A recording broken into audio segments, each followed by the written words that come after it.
이 물건 번호 사건의 특성상 잔금 내고 인도 명령이 안 들어가는 거야. 그 이유가 모든 물건에 낙찰자가 나타나서 낙찰금을 모아서 배당 기일을 잡아야지만 그 이후에 인도 명령 신청이 된다는 거잖아요. 네네네. 근데 여기에서 선생님의 애로사항은 선생님이 물건을 2개를 받긴 했는데 다른 물건은 몇 개 유찰이 된 게 있었나 보네. 2개 정도가 무한 유찰이 될 수 있는 뭐 그런 상황이었던 걸로 기억해. 뭐 물어줘야 될 돈은 전세 1억 중반 정도 가격이 있는데 누가 받아갈 사람은 없고 뭐 이런 물건이 한 2개 있었던 것 같아요. 그래서 다른 물건은 다 낙찰이 됐는데 물건 2개 정도가 예를 들어서 감정가가 1억 5천인데 대항력 있는 세입자가 뭐 1억 5천이야. 그러면 이거는 물건이 계속 유찰.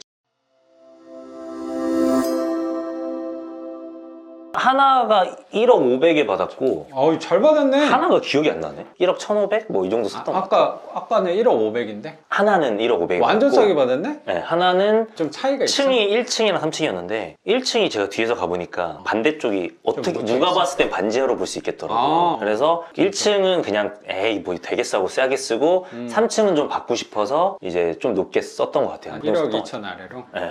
그래서 대출도 잘 받은 건데 얘가 애로사항이 좀 있었던 게 물건 번호가 있었다. 그 부분 때문에 제약이 있었던 건 어떤 부분이었을까요? 그러니까 원래대로면은 이렇게 됐으면 그냥 좋아하고 네. 인도명령대로 절차를 하면 되는 부분인데 인도명령이 안 나온다. 그리고 이때가 명도도 처음 한 거였어요. 양평은 빈집이었던 네, 빈집이었기 거니까. 때문에 명도를 해본 적이 없어서 이때도 작가님한테 제가 이제 너무 기본적인 걸 물어보니까 작가님도 장난치시면서 아니 명도 박사가 왜 그러시냐고 왜 처음 하는 사람처럼 왜 그래요? 이랬는데 저 처음이에요 하니까 웃으시면서 이제 기본적인 알려주시는 루틴으로 했는데 아예 인도명령도 안 되고 뭐가 아예 안 되는 거예요. 법원에서도 모른다 기다려라 1년이 갈지 2년이 갈지 모른다 왜 모르고 받으셨냐 왜 2개나 받으셨냐 막 저한테 그러더라고요. 그래가지고 많이 힘들어했어요. 일반적인 절차에서는 내가 잔금을 내고 나서 인도명령을 보통 신청을 받아준단 말이에요. 얘 둘 다 대항력 없는 세입자였던 거잖아요. 네. 대항력 있을 때는 좀 다르지만 일반적으로 대항력이 없는 세입자는 잔금 내면서 인도명령 신청을 하는 게 순서긴 한데 이 물건 번호 사건의 특성상 잔금 내고 인도명령이 안 들어가는 거야. 그 이유가 모든 물건에 낙찰자가 나타나서 낙찰금을 모아서 배당 기일을 잡아야지만 그 이후에 인도명령 신청이 된다는 거잖아요. 네네네. 근데 여기에서 선생님의 애로사항은 선생님이 물건을 2개를 받긴 했는데 다른 물건은 몇 개 유찰이 된 게 있었나 보네. 2개 정도가 무한 유찰이 될 수 있는 뭐 그런 상황이었던 걸로 기억해. 뭐 물어줘야 될 돈은 전세 1억 중반 정도 가격이 있는데 누가 받아갈 사람은 없고 뭐 이런 물건이 한 2개 있었던 것 같아요. 그래서 다른 물건은 다 낙찰이 됐는데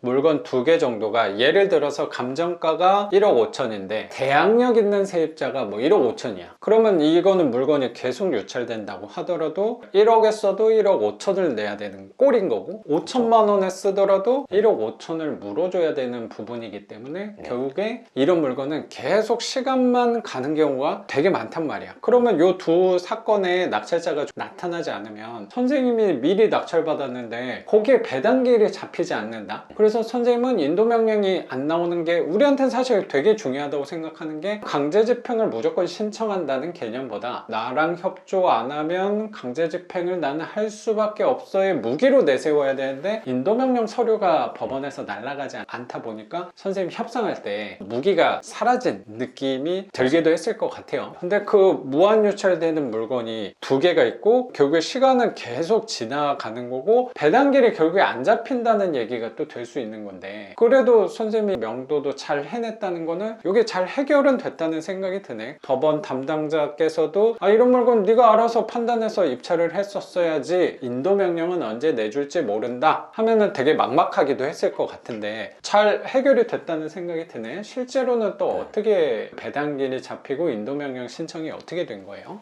저도 근데 사실 어떻게 된지 정확히 모르겠고 그냥 마지막에 막 음료수 사가서 제가 드리면서 세입자한테 갔다는 거야? 법원에 그 계장님한테 갔어요. 근데 그 네. 계장님도 원래 성격이 그러시는지 모르겠는데 우리 건물에 이제 저보다도 먼저 받은 사람들도 그렇지. 있었고 다들 엄청 괴롭혔나 봐요. 그 계장님을 전화해서 뭐라고 한 사람도 있었고 근데 이제 이 사건 번호 관련된 사람이 또 전화가 오니까 이제 대화하고 싶지 않아 보였어요. 그래서 좀 안쓰럽게 생각하시더라고요. 그러면서 이제 음료수 주니까 못 받는다 나는. 그래서 이제 한 번도 시기에 대해서 언급을 안 했는데 그게 아마 작년 연초쯤에 받았던 걸로 기억하는데 그래도 6월이 되기 전에는 해결이 됐으면 좋겠네요 라고 이제 넌지시 마치 제 귀에는 그래도 6월 전에 웬만하면 해결돼요 느낌으로 들리게끔 그런 생각으로 이제 돌아갔어요. 그러니까 한 채였다면 사실 스트레스가 좀 덜했을 수 있는데 두 채니까 수입이 저도 고정치도 않고 많지 않으니까 이제 계속 걱정하고 잠도 못 자고 막 그러다가 그냥 몇 개월이 지났는데 갑자기 다른 계장님으로 바뀌었대요 인수인구.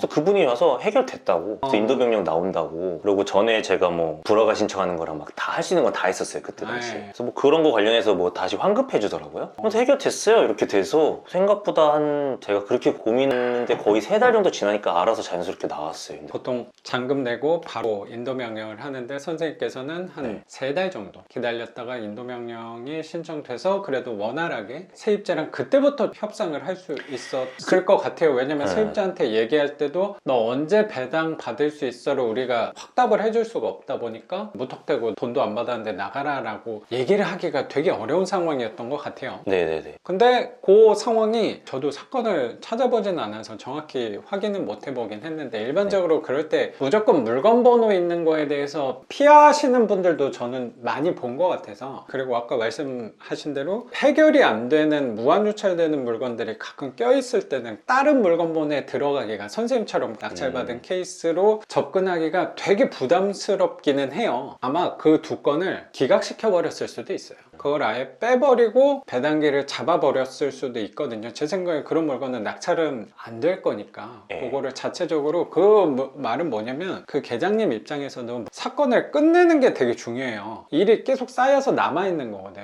그거 때문에 10건 정도가 돌아가지 않고 있으면 그 물건이 남아있으면 유찰되고 할 때마다 계속 서류 작업도 해야 될 거고 신경 쓰는 것들이 선생님 같은 사람들이 자꾸 찾아와서 민원 제기하고 하면 스트레스를 또 받을 거 아니야. 그래서 그거 2개 빼버리고 아마 배당기를 잡지 않았을까라고 생각도 들어요. 그래서 너무 물건 번호 있는 거에 대해서 우리가 경각심을 갖고 접근하는 건 맞다고 생각하는데 사람들이 보통 그런 생각을 갖고 있으니까 그런 물건을 우리가 싸게 살 수 있는 기회로 접근하는 것도 우리한테 기회가 또 될 수 있지 않을까라는 생각도 드는 것 같아요. 그럼 제가 무한유찰될 두 거를 못 보고 물건으로 제가 놓친 거긴 맞네요. 그럼 생각해보니까 지금 실수하고 들어간 거긴 하네요. 제가 생각해보니까 그 부분을 아예 몰랐어요. 지금 생각 안 하고 내 물건만 보고 들어간 거였거든요. 그거 다음부터 물건 번호 있는 건 그렇게 해야겠네요. 그 생각을 좀 근데 껴있는 게. 그것도 맞는데